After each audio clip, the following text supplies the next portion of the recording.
Hey everyone, and welcome to Political Capital. Another week with all the best in BC politics. Plus, we are on the eve of the federal election. Thank God it is over. We can finally talk about our predictions, get it out of the way. I'm sure I feel like most voters out there who are just kind of like, huh? What? God. Okay, it's almost done. I guess we'll have to discuss what happens in future weeks, but this is the last predictions on the federal election. So let's bring in the panel, get right to it. The original crew is here. We have Jillian Oliver, strategist extraordinaire from the Greens. Hello, Jillian. Hey, Rob. On the opposite side of the extraordinaire spectrum, Maclean Kay, editor of the Orca. Hello, Maclean. The polar opposite side of the spectrum, and thanks for having me back. And Katy Merrifield, vice president, Wellington Advocacy. Hello, Katy. Hello. Let us dive directly in to the mess that is the federal election. Before we get to our predictions, let's just kind of give everyone our thoughts on where we are at. It's the last few days. We have suffered through the minimum length of a federal campaign, but it feels like a lifetime. We'll go around the table and just talk about where are we? How do we think it's kind of tightening up in the final few days, if we do think that? And what do we think voters are coming away with, if anything, from this? Jillian, why don't we start with you? Yeah, well, at this stage in the campaign, in any campaign, most people's minds are starting to be made up. A lot of people have voted already. There's been, I think more than a week of advance voting, as well as all the mail-in ballots. And so it's really just about getting out the vote right now. The campaigns are working really hard. I think that they are rightly guessing that this is going to be a bit of a low turnout election, just given the state of the public's enthusiasm or lack of enthusiasm.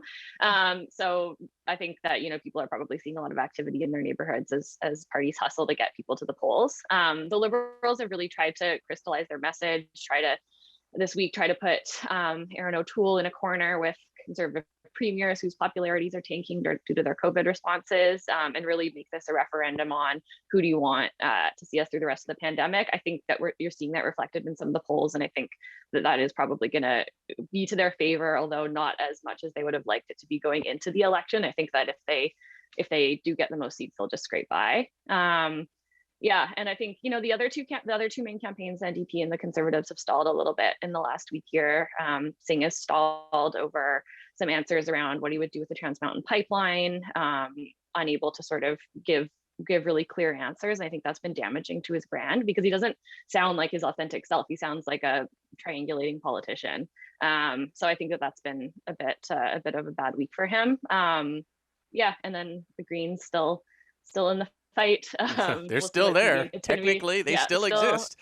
Yeah, they've done well. Annamie Paul got out on the trail for the first time, which I think gave them a little bit of boost and momentum, especially in Kitchener Centre, where the Liberal candidate dropped out, and Mike Morris, the Green candidate there, came in a strong second last time. So that's going to be a really interesting one to watch.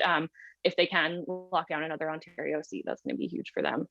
Yeah, so it'll be interesting to see. Yeah, I think it's a good sketch of where we're at. Maclean, anything jumping out at you on I think it's interesting how the premiers, especially Jason Kenney, are now kind of getting thrown into this, but it seems like the Conservatives and the Liberals and the NDP they're trying really hard to steal some of each other's votes as we get into the last few days. Yeah, I mean, we were told last week, and in fact, every election is like this, where the parties try and stay kind of positive for the first 3 weeks or so, and then the last week, when everyone's sphincter's starting to tighten a little bit. Yes, I can't believe I just said that on TV. They start terrific metaphor. Terrific metaphor. Yep. Tell us more about the sphincters. Go ahead. They dig into the kitchen sink and throw everything they can at their opponents. The last week is always the nastiest. We knew this was coming. I will say this. I mean, I have been around a lot of election campaigns in my life, and nasty campaigning and the negative stuff is no surprise, but it just feels more out of place or worse, or maybe I'm just tired this time around, where we're still in the middle of a pandemic next door in Alberta. They're pleading for help for whatever reasons, and we can get into that. But I mean, it feels so wrong when you log into Twitter and they're all calling each other jerks, and the country will fall apart if you vote for this party. And I don't know. It's always like this, so we shouldn't be surprised, but it just feels even more out of place because we're still very much in a national crisis here. Mm-hmm. No, typically that turns some voters off, but we know it also works quite well. But I think back to Jillian's point about low turnout, I'm sure we're going to see near record low turnout here, even with the mail-in and advanced options, and how does that play into things? And And who knows? Katy, how are you viewing everything with a few days left? I feel like a 6-year-old screaming, "Are we there yet?" Like, I am over this election. I want it to be done. I'm doing a lot of commentary this time around. I'm sick of hearing Really? myself I speak, haven't. and I'm not I'm familiar sure with that. other I haven't people are heard too. your expression at all on the election. But yeah, Yeah. But anyway, like trends that I'm observing, like look, like there's some polls that are pointing towards a liberal majority. I don't believe it at this point. I really do think that we're going to have a minority situation. I think that's the likeliest scenario. There's so many questions that I have that we're not going to know until Monday night, which is, what is the PPC going to look like? What is their impact going to be in Ontario? Are they going to deny O'Toole a minority government? Is Max Bernier going to win his seat in Quebec? That has serious implications. Is this a movement that's going to stay around, or are they just tied here for as long as the pandemic is with us? What's going to happen to the Greens? Are they going to get annihilated, or are they going to pick up a second seat? What is Annamie Paul's fate? And I think at the end of the day, BC is really going to be fascinating, and from a provincial lens, because I think depending on the outcome here, particularly if Erin O'Toole is successful in this province, there's a lot of lessons to be learned for the BC Liberal leadership candidates, which is something that I'm looking forward to. And I will say finally on a note, 3 days before E-Day or 4 days or wherever we're at, the Liberals have finally articulated their ballot proposition, which I predicted like months ago. A bunch of us did. It's a referendum on COVID. Who do you trust?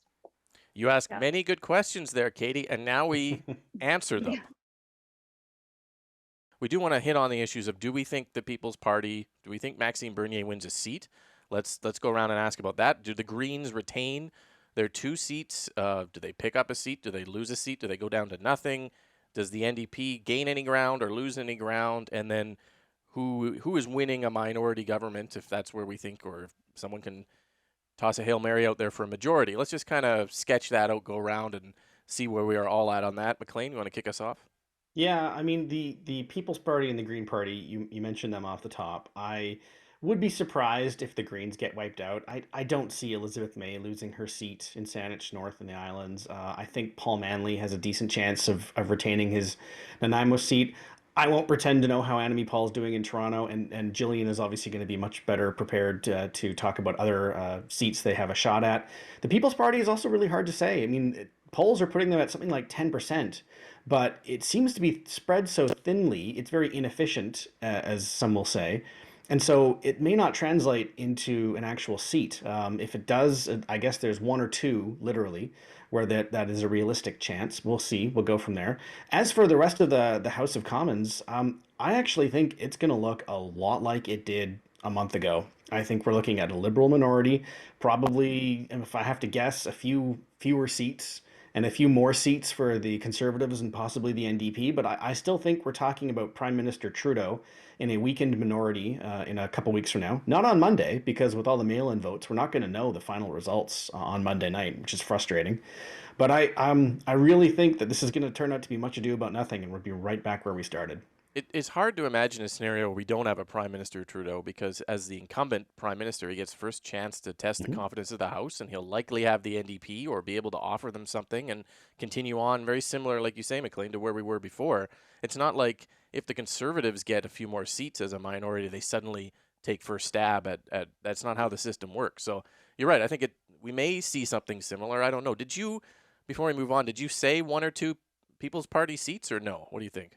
I think it'll be zero, Zero, to be okay. honest. All right. Proportional representation, electoral reform, the People's Party getting 10% of the vote and not getting a seat would be a pretty powerful argument for first past the post. Yeah. Okay, Jillian, walk us through your parties. Where are you at from the spectrum from the People's Party all the way up to the Liberals and Conservatives? Yeah, I agree with a lot of what Maclean said. I think that the PPC vote is spread really thin. I think it's really unlikely that we see them get a seat. Obviously, I would guess that would be Bernier if we did. But I think, other parties have been throwing a lot at Quebec. There's a lot of competition there. So I think that that's pretty unlikely. And I think that we'll see them closer to 5%, not 10, like some polls are showing, maybe even lower.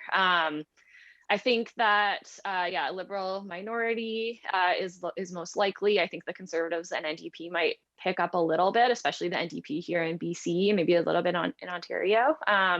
I think Greens, I think they hold on to their 2 seats on Vancouver Island. Maybe they pick up Kitchener Centre. The other ones to watch with the Greens are obviously Annamie Paul's seat. I think she'll definitely, she's in a a two-way race with the Liberal candidate there. It's going to be really interesting to see if the profile and name recognition that she's got, but I don't know if it's going to be enough to get her over the line. I think it'll be close in any event. And then Fredericton, of course, is the other one, and PEI, where the Greens are strong, and they've got a pretty decent candidate there, would be sort of the next tier, I think. But I think those are maybe a little less likely after Kitchener Centre would be the third if they get another one. So still a Liberal minority, you think? Yeah, I think so. Okay. Katie? I do have a seat prediction because we had to do that for BC Poly 11, so I'm going to share it again. And this is kind of a fun one. I think the Liberals will get the most seats. I have them pegged at 135, the Conservatives at 130, the NDP at 32. That means they pick up about 7 seats, and I agree. Majority of those would be in British Columbia. I have the Greens going down to 1, although Jillian is changing my mind with Mike Morris, so we'll see about that. But the kind of general theory that I have here is, yes, the Liberals will win the most seats, but their vote share combined with the NDP won't be enough of a majority on key votes. Therefore, in due course, Aaron O'Toole's Conservatives will be invited to govern, backed up by the Bloc, who will have 40 seats. And I predict a bit of a Bloc surge because of, regardless of how you felt about the English debate, the Bill 21 question did cause a bit of a nationalist surge in the province. And I think that will be reflected in the seat outcome. A conservative bloc government That's right. That's something. I mean, that you could make the argument that that's not what Canadians voted for at all, because most Canadians didn't vote bloc. So that is going to be a precarious position for Parliament, I think, because how do you make that work if your partner is the bloc? But that would be a fascinating scenario. What federal party disagrees with the Bloc on any basic question, though? I mean, we've already established that Quebec is a nation. The Bloc Québécois aren't explicitly advocating for separation anymore. All the major parties agreed, on Katie's point about the debate question, that it was inappropriate and an apology must be warranted. So, I mean, yes, I think that a lot of Canadians might have a hard time swallowing the Bloc Québécois as a governing partner, but really, there's not a lot of air between what they're saying about Confederation and Canada and what the 3 major parties say. But that's all they say. Yeah. We don't know. I mean, they have no real position on any of the fiscal issues. They don't have a platform that's costed out for the rest of Canada. We don't know their opinion on what's going to be in the budget. We don't know what they're going to ask. It would be a lot of unknowns, I think, don't you? I mean, yes, we know everyone's position on Quebec, but what else do they want when it comes down to the budget? They just want money and autonomy. Money and autonomy. And then you can have our votes. That's it? Okay. Well. Yeah. And you know what? Alberta's probably not far behind that either. That'd be fascinating. It'd be a really interesting outcome. I don't know. I tend to put a little bit more stock in New Democrats coming out where their polling numbers are, and even better. And I said this on the show, the election show, where I think they're an easy protest vote for someone who doesn't want to vote Conservative, can't bring themselves to vote Liberal again, looks at the Greens and says, huh, what? And goes New Democrat, and maybe that leads to some splits, or maybe that leads to some seats, and then, you have a Liberal NDP minority. Who leads those parties after this election is another question, I guess. Does Justin Trudeau survive with another minority government? Does Jagmeet Singh survive continually if the NDP sort of don't really get back to the Jack Layton levels, but are better than Mulcair? Does he survive? How does that? I guess why don't just quickly go around on the leaders. If we end up in a minority situation, just who's leading what party? Katy?